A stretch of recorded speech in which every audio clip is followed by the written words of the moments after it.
Glasgow is home to 1 in 5 of Scotland's homicides according to the latest statistics.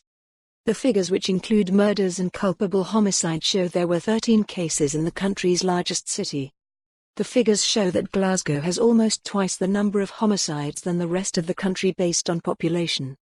Glasgow has 12% of Scotland's population but 22% of the homicides.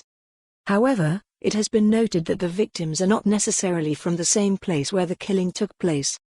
Across Scotland there were 60 cases and 61 victims, which is the third lowest since 1976.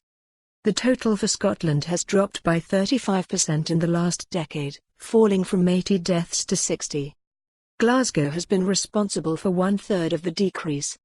The statistics from the Scottish Government show that the most common weapon used is a knife, and killings are more likely to take place inside a home.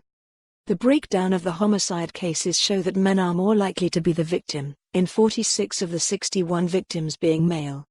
Of the 15 female victims, 9 of them, 60%, were killed by a partner or ex-partner. Humza Yousaf, Justice Secretary, said that as well as efforts to reduce violence, he wanted to ensure victims' families were supported through a traumatic time. He said, while the number of homicides in Scotland is significantly lower than a decade ago, in line with the overall fall in crime, any death is one too many. Behind these figures are grieving families and friends, and my sincere sympathies go out to all those who have lost a loved one. We are working to ensure that victims' interests are at the heart of our criminal justice system, and we recognize the enormous trauma experienced by families bereaved by murder and culpable homicide. He said programs were in place to reduce violent crime further. Mr. Yousaf added, "We are determined to help people break free from cycles of violence.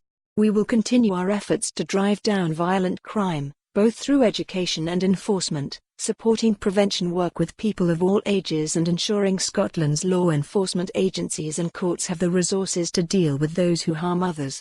For more on this story, visit the news article link.